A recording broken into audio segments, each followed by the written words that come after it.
All right, good morning, everybody. Today we are going to talk about types of chemical reactions. And when I say types of chemical reactions, we're not talking about anything other than the five that we've mentioned previously in class.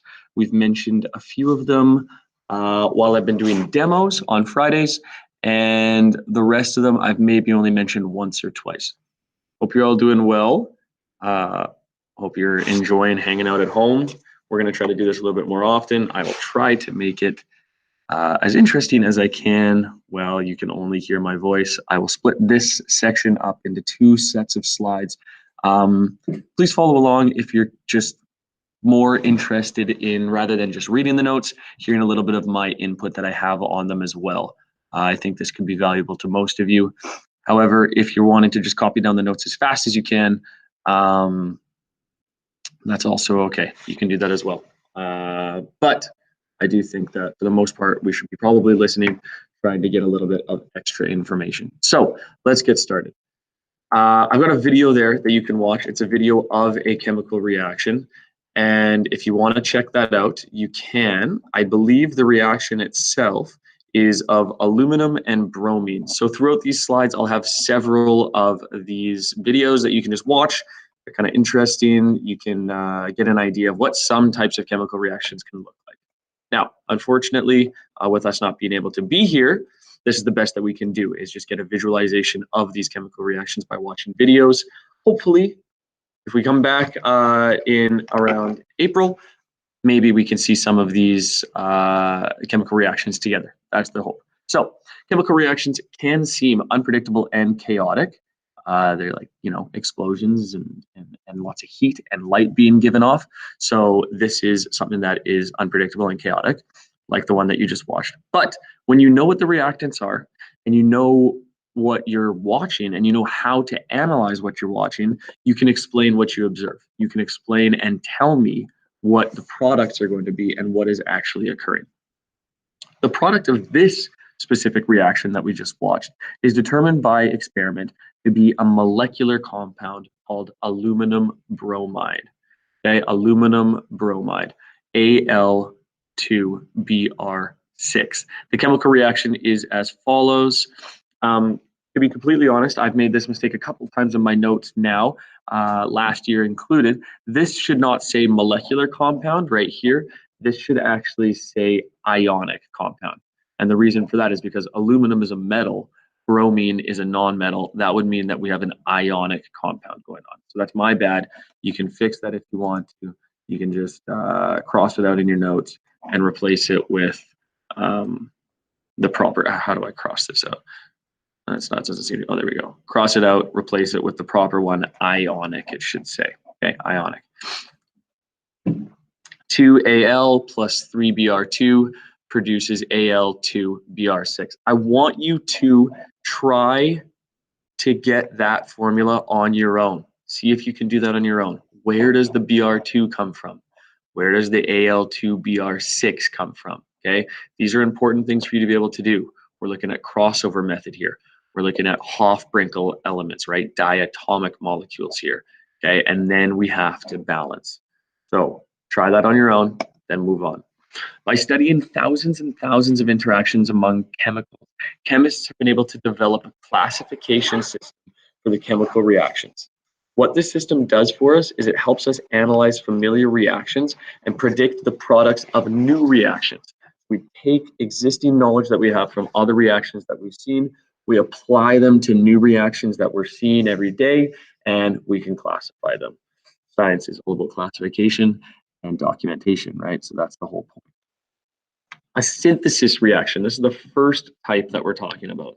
Probably the most straightforward in idea, probably the one that I see most students get right on the exam and on the test.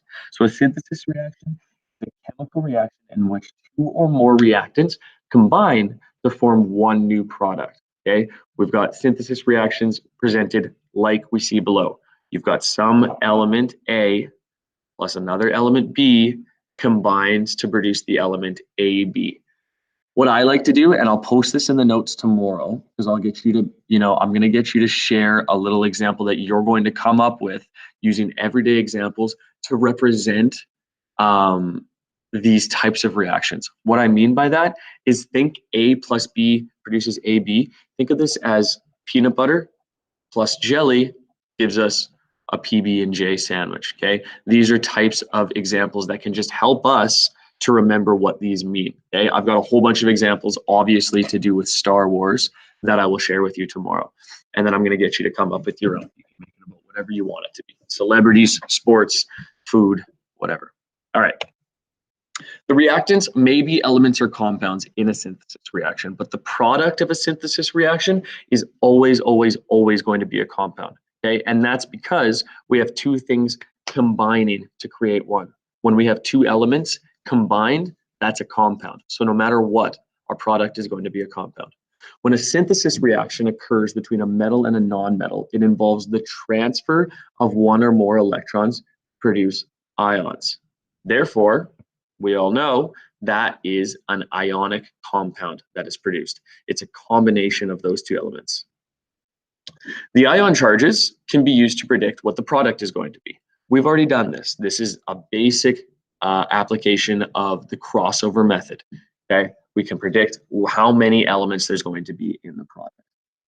Sorry, not how many elements, how many atoms there's going to be in the product. This is probably the most straightforward example that I can give you. Sodium chloride, okay? A synthesis reaction between sodium metal and chlorine gas produces sodium chloride, more commonly known as table salt. Since the sodium ion has a charge of +1 and the chloride ion has a charge of -1, the product, those two just cancel and it just becomes NaCl. So you can pause my video here. You can go click on, what you're gonna have to do is you're gonna have to go to the notes in the Google Classroom. You're gonna have to click on that YouTube link. You can watch that video. I think we might have watched this one in class already together. So give that a shot and then you can come back and we will move on to the next slide. The incredible power of the main thrusters in space shuttles. So that's a real life application of what this synthesis reaction can produce, okay? This is a synthesis reaction between liquid hydrogen and liquid oxygen to produce water vapor, okay? So liquid hydrogen and liquid oxygen to produce water vapor. So again, I've made a little mistake in my notes here, and I'm sorry. This right here, if I say liquid hydrogen, I would want you to put an L there. Okay, and this right here, if I say liquid oxygen, again, I would want you to put an L there. So cross those out, put L's. Water vapor,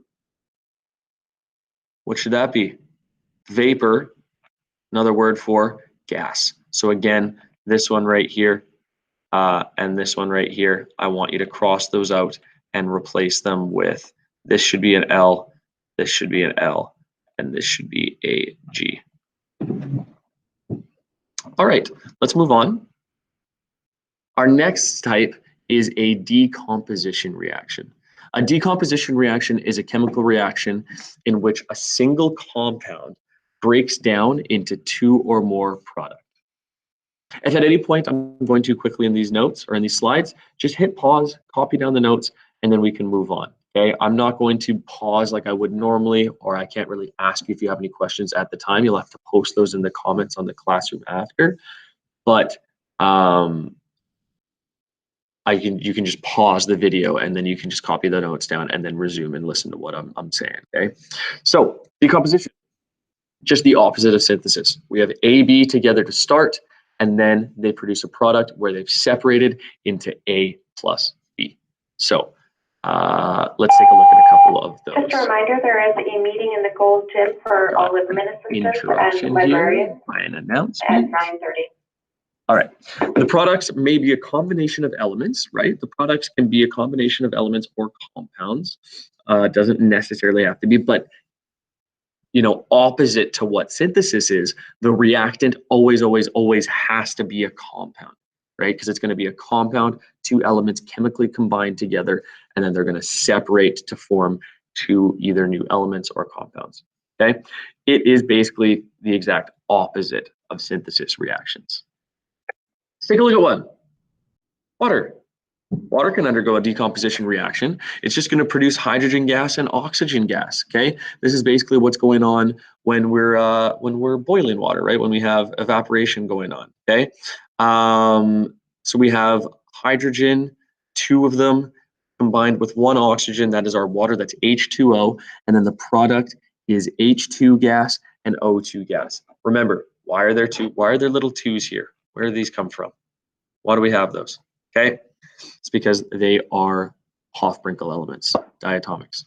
Now, electrical energy we can actually use to break apart the chemical bonds between hydrogen and oxygen and water. Okay, this process is called electrolysis.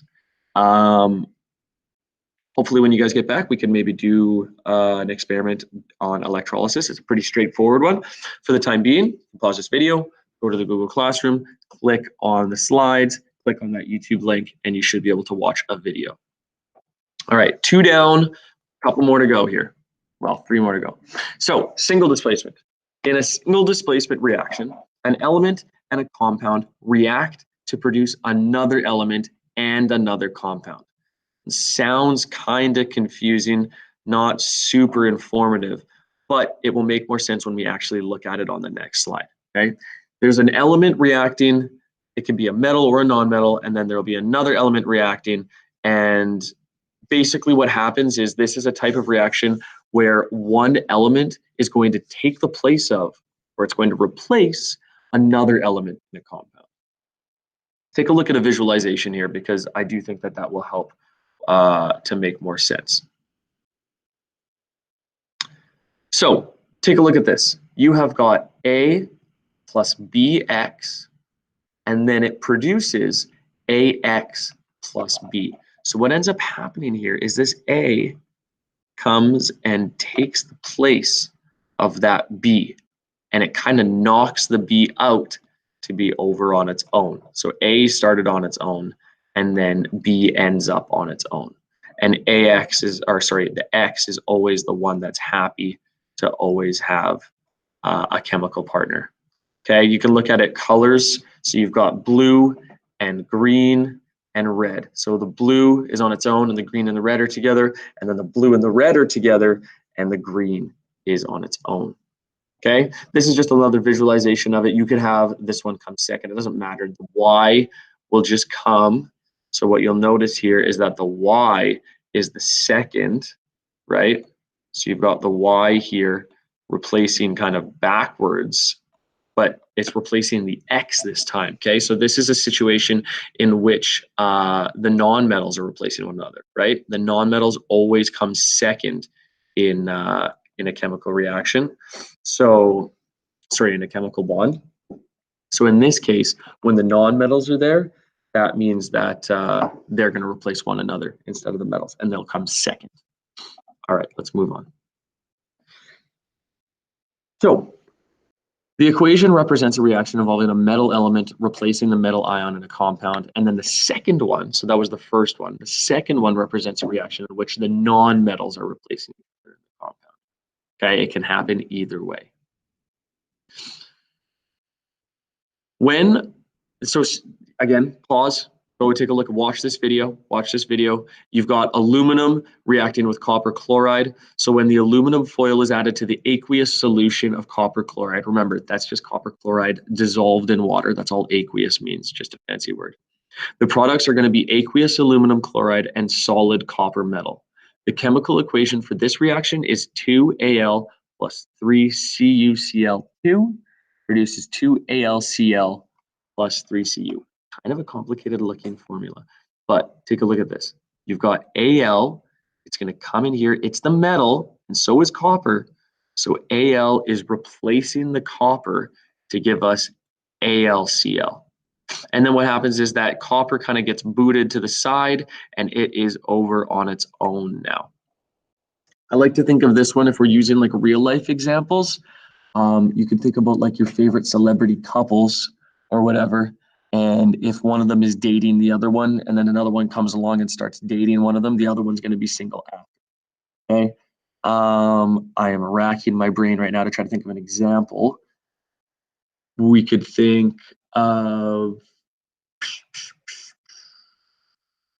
my goodness, I'm blanking. Oh, this one. Okay, this is a classic that we always use. You used to have Justin Bieber dating Selena Gomez. Selena Gomez ends up getting dumped by Justin Bieber, and then Hailey Baldwin is now dating Justin Bieber. So I'm just explaining that this is a real life type of example of a single displacement reaction. Yes. Okay. So actually, that's probably a good place to end it. We're halfway through the slides here. We're on slide 15 out of 30. So if you just pause right here, or sorry, we can just take a break right here. We'll pick back up with this tomorrow. If you want to start taking a look ahead, you can do that. I'll have all the notes posted. But for the time being, let's pause it there, and I will talk to you guys tomorrow.